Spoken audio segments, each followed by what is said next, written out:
शिक्षा केंद्र अकेडमी, आपके भविष्य की उड़ान। 15th सेंचुरी में दुनिया के इतिहास में एक नया ट्विस्ट आया जब यूरोपियंस ने एक नया ट्रेड रूट ढूंढना स्टार्ट कर दिया। ये कहानी है पोर्तुगीज के इंडिया में आने की, उनके एडवेंचर और कैसे उन्होंने इंडिया, ब्राजील और अमेरिका के इतिहास को शेप किया। चलो पूरी स्टोरी शुरू से स्टार्ट करते हैं। तो शुरुआत होती है 1453 में। ये सारा रीजन है हमारा यूरोप का। तो 1453 में क्या होता है, ये वाला एरिया जिसको कॉन्स्टेंटिनोपल बोला जाता है, इसको कैप्चर कर लेता है ओटोमन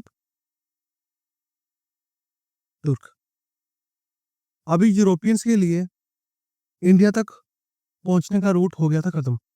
अब अगर इनको इस रास्ते से अगर इंडिया पहुंचना था तो इनको हैवी टैक्सेस पे करके जाना पड़ता, और जो ये ट्रेड व्यापार करने जाते थे इंडिया में, इनको हर एक चीज बहुत ही महंगी पड़ती। तो इन्होंने एक नया सी रूट ढूंढना स्टार्ट कर दिया जो इनको इंडिया की तरफ लेकर जा सके। कॉन्स्टेंटिनोपल का कैप्चर होना यूरोप के लिए एक बहुत ही बड़ा क्राइसिस था, क्योंकि उनको इंडियन गुड्स चाहिए ही चाहिए थे। यूरोप में मैक्सिमम हर लोग मीट पे डिपेंडेंट होते हैं। अभी मीट को प्रिजर्व करना बिना स्पाइसेस के बहुत ज्यादा मुश्किल हो जाता है, और स्पाइसेस सबसे ज्यादा ईस्टर्न साइड मिलते हैं, इंडिया चाइना वाली साइड। तो इनके लिए इंडिया पहुंचना बहुत ही ज्यादा इंपॉर्टेंट था, ताकि ये वहां से स्पाइसेस लेके अपने यूरोप में पहुंचा सके। अब हम बात करते हैं केप ऑफ गुड होप्स की। तो केप ऑफ गुड होप्स एक एरिया है अफ्रीका के बिल्कुल साउथर्न मोस्ट पॉइंट में।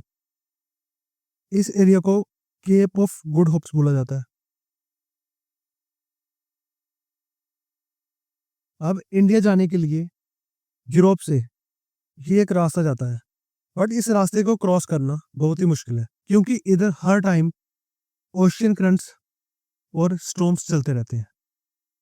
इधर से शिप जान पे खेल कर ही क्रॉस होती है, बहुत ही कम लोग यहाँ से आगे बढ़ पाते हैं। तो पोर्तुगीज के प्रिंस हेनरी ने सबसे पहले बार्थोलोम्यू दियास को 1488 में बार्थोलोम्यू दियास को इस सी रूट के थ्रू इंडिया जाने के लिए बोला। तो सबसे पहला बंदा जिसने केप ऑफ गुड होप्स को क्रॉस किया वो बार्थोलोम्यू दियास। इसने केप ऑफ गुड होप्स को क्रॉस कर लिया, बट ये इंडिया नहीं पहुंचा, ये बीच से ही वापस चला गया। ये एक बड़ा स्टेप था जिसने वास्को द गामा का इंडिया आने का रास्ता खोल दिया।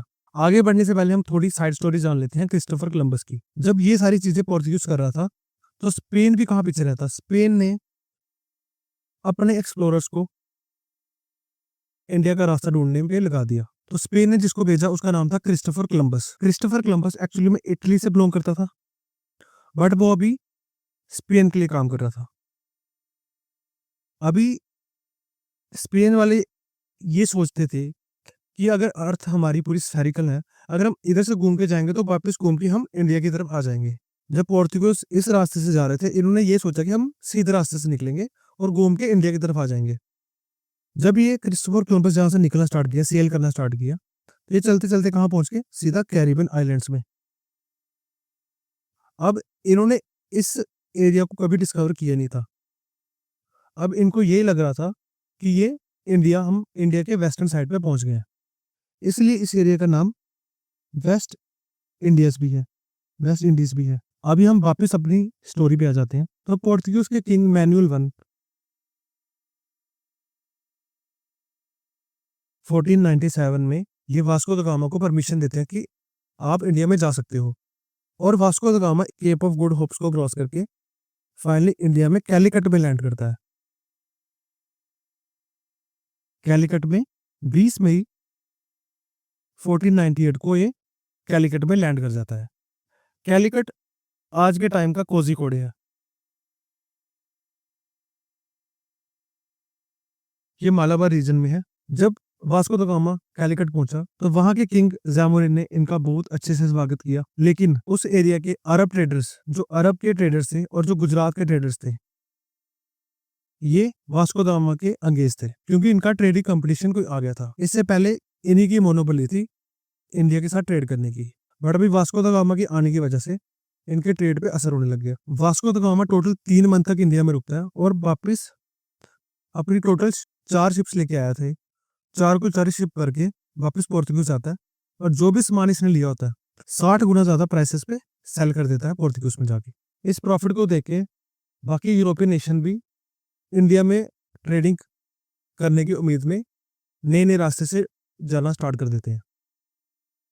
वास्को द गामा पहली बार 1498 में इंडिया में आया था, सेकेंड टाइम 1501 में, और थर्ड टाइम से 1524 में आया था। जब ये सेकेंड टाइम इंडिया में आता है 1501 में, तो ये आने के बाद अपनी कुछ डिमांड रखता है। पहली डिमांड थी इसकी, अब कोई भी मुस्लिम ट्रेड इंडियन ओशन में ट्रेड नहीं कर सकता। जैसे अरब ट्रेडर्स या गुजराती ट्रेडर्स अब इंडिया में ट्रेड नहीं कर सकता। दूसरी इसकी डिमांड थी फैक्ट्री स्टैब्लिश करना। इस रीजन की वजह से वास्को द गामा की फाइट होती है विद जैमोरिन, जिसमें ये जैमोरिन को डिफीट कर देता है। थर्ड टाइम जब ये इंडिया में आता है तो कुछ देर रुकने के बाद इसकी डेथ इंडिया में ही हो जाती है।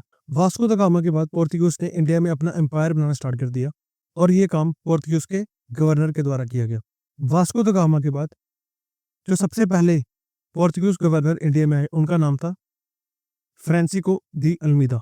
फ्रांसिस्को दी अल्मीदा का एम था पोर्तुगीज को इंडियन नेवल पे पूरा कंट्रोल रखने का।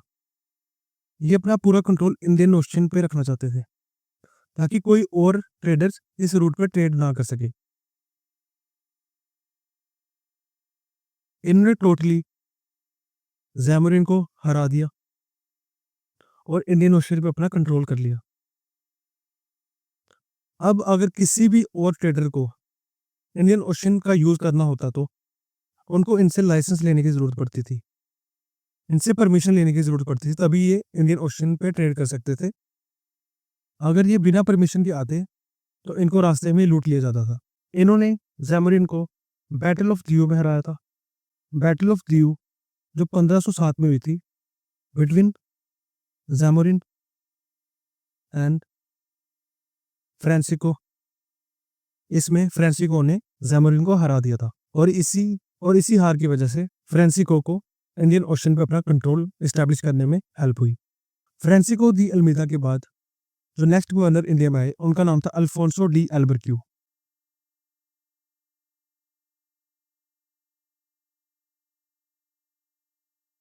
इनका टेन्योर था 1509 से लेकर 1515।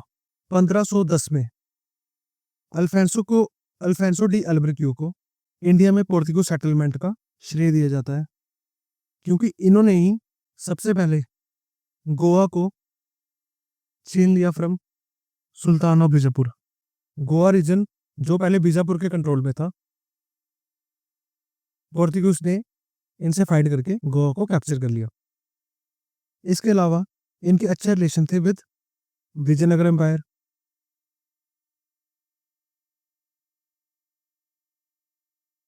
इसके अलावा इन्होंने मैट्रिमोनियल अलायंसेस को प्रमोट किया।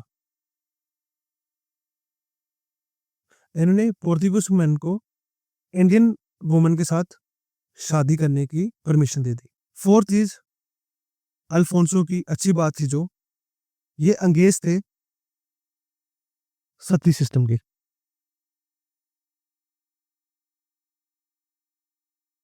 फिफ्थ चीज जिसकी वजह से इन्होंने पूरा कंट्रोल एस्टैब्लिश किया इंडियन ओशन में, इन्होंने लॉन्च किया परमिट सिस्टम।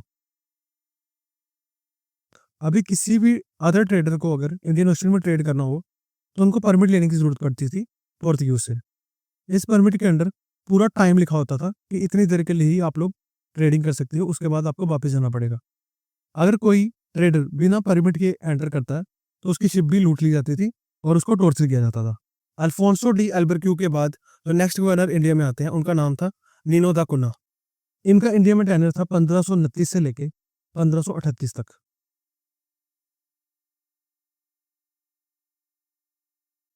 अब इनकी टाइम में भी इंडिया में बहुत सारी डेवलपमेंट्स हुई।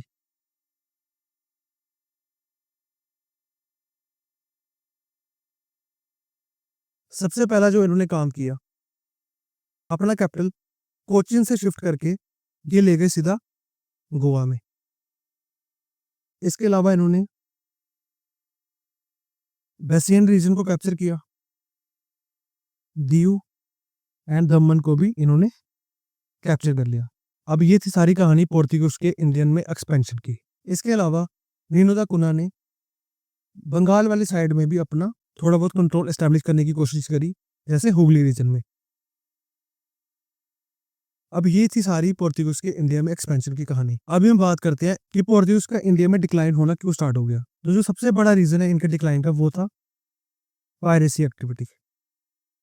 जो कंपनी एक ट्रेडिंग करने के लिए स्टार्ट हुई थी, अब उनका सारा फोकस ट्रेडिंग से हटकर पायरेसी एक्टिविटी में चला गया था। अब उनका फोकस था जो भी शिप्स आती थी उनको लूटना स्टार्ट कर देते थे। इसी रीजन की वजह से इनका डिक्लाइन आस्ता आस्ता शुरू हो गया।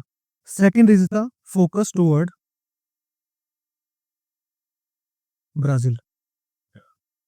जहां ये इंडिया की तरफ फोकस करते थे पहले, अब इनका सारा फोकस इंडिया से हटकर ब्राजील में चला गया। ब्राजील साउथ अमेरिका का पार्ट है। थर्ड रीजन इनके डिक्लाइन का हम मान सकते हैं वो था जब पोर्चुगीज की प्रिंसेस कैथरीन की शादी होती है चार्ल्स टू के साथ। ये प्रिंस थे ब्रिटेन के। तो पोर्चुगीज क्या करते हैं, इंडिया में जो उनकी टेरिटरी थी बॉम्बे वाली, चार्ल्स टू को ये बॉम्बे वाली टेरिटरी ऐसे डाउरी गिफ्ट कर देते हैं।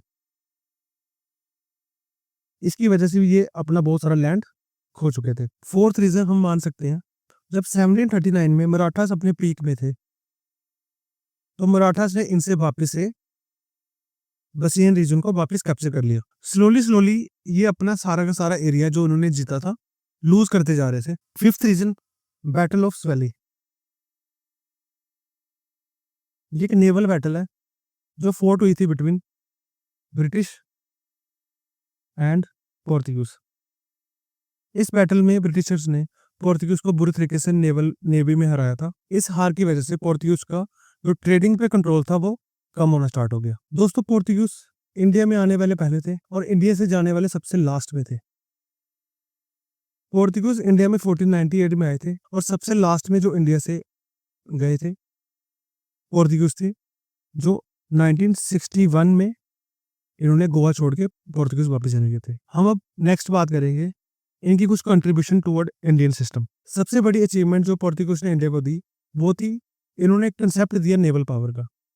इसी कंसेप्ट के बेस्ड पर बाकी यूरोपियन स्टेशन ने भी इंडिया में आने का रूट ढूंढ निकाला। सेकेंड इंपॉर्टेंट थिंग जो इन्होंने इंडिया में डेवलप करी वो थी एग्रीकल्चर। इन्होंने यूरोप से बहुत सारे एग्रीकल्चर क्रॉप्स को इंडिया में इंट्रोड्यूस किया, जैसे chillies, potatoes, tomato, pineapple, papaya, तंबाकू, कैशू और भी बहुत सारे। इसके अलावा गोवा में इन्होंने अपने कल्चर को प्रमोट किया, अपने म्यूजिक और आर्ट को भी एस्टैब्लिश किया। अगर एजुकेशन में बात करी जाए तो इन्होंने गोवा में बहुत मिशनरी स्कूल्स को एस्टैब्लिश किया। इसके अलावा इंडिया का सबसे पहला प्रिंटिंग प्रेस जो कि गोवा में 1556 में आया था, वो भी पोर्तुगीज के द्वारा ही लाया गया था। तो दोस्तों ये थी कहानी पोर्तुगीज के इंडिया में आने की। इसके बाद हम नेक्स्ट कहानी देखेंगे how Dutch advent toward India.